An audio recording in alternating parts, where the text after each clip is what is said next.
ये आकाशवाणी गोरखपुर है। अब आप विकास राय से क्षेत्रीय समाचार सुनिए। मुख्यमंत्री योगी आदित्यनाथ की अध्यक्षता में आज लखनऊ के लोक भवन में मंत्रिपरिषद की बैठक में कई महत्वपूर्ण प्रस्तावों को मंजूरी दी गई। प्रदेश सरकार के ऊर्जा मंत्री ए.के. शर्मा ने प्रेस वार्ता में कैबिनेट बैठक में हुए फैसलों की जानकारी देते हुए बताया कि मंत्रिपरिषद में सोनभद्र जिले के ओबरा में 800 मेगावाट के 2 ऊर्जा संयंत्र लगाने के प्रस्तावों को मंजूर कर लिया है। इन्हें ओबरा डी के नाम से जाना जाएगा। ये राज्य के पहले ultra super critical power plant होंगे। उन्होंने कहा कि इन ऊर्जा संयंत्रों के निर्माण पर लगभग 18,000 करोड़ रुपए की लागत आएगी। इनमें से पहला संयंत्र 50 महीने और दूसरा 56 महीने में बनकर तैयार हो जाएगा। श्री शर्मा ने कहा कि प्रौद्योगिकी की दृष्टि से ये ऊर्जा संयंत्र प्रदेश में स्थापित अब तक के सबसे आधुनिक पावर प्लांट होंगे।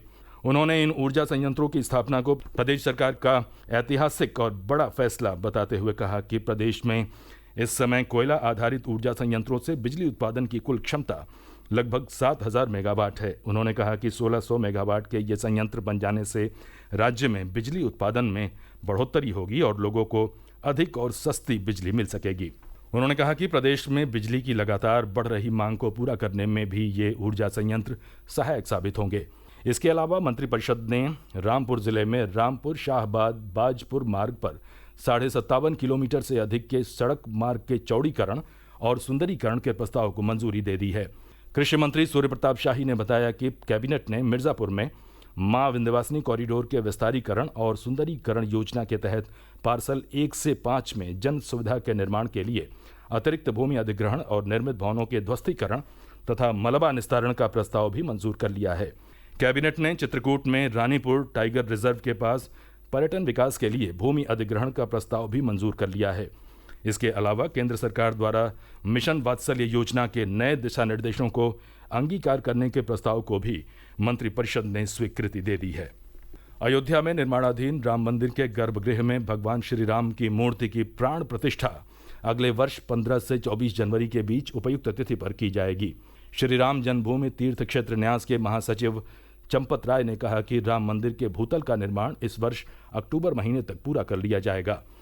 मंदिर से संबंधित सूक्ष्म कार्य दिसंबर महीने तक पूरे कर लिए जाएंगे। वे कल भदोही जिले में मीडिया कर्मियों से बात कर रहे थे। श्री राय ने कहा कि भगवान राम की मूर्ति उनके बाल स्वरूप यानी 5 वर्ष के बालक के रूप में स्थापित की जाएगी।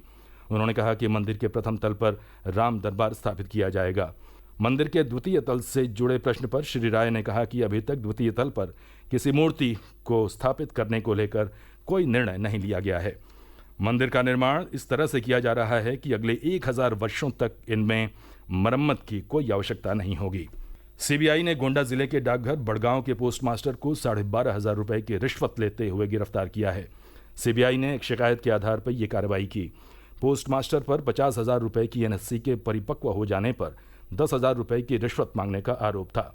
बाद में रिश्वत की ये राशि बढ़ाकर 12,500 रुपए कर दी गई। आरोपी के परिसर की तलाशी में सीबीआई की टीम ने 7 लाख रुपए के नकदी के अतिरिक्त कई अन्य दस्तावेज भी बरामद किए। आरोपी पोस्टमास्टर को 20 जुलाई तक के लिए न्यायिक हिरासत में भेजा गया है। मौसम विभाग ने अगले 2 दिनों के दौरान प्रदेश में अनेक स्थानों पर हल्की से मध्यम वर्षा जारी रहने की संभावना जताई है। कुछ स्थानों पर तेज वर्षा भी हो सकती है। कल सुबह तक बिजनौर, मुरादाबाद और आसपास के क्षेत्रों में अत्यधिक तेज वर्षा होने का रेड अलर्ट जारी किया गया है। वहीं अमरोहा, संभल, रामपुर, बरेली, पीलीभीत, बदायूं और आसपास के इलाकों में तेज वर्षा का ऑरेंज अलर्ट जारी किया गया है। पूर्वोत्तर रेलवे ने वाराणसी के औडिहार में चल रहे पटरी मरम्मत के कार्यों के चलते सीतापुर रेलवे स्टेशन से गुजरने वाली 2 जोड़ी पैसेंजर ट्रेनों को निरस्त कर दिया है।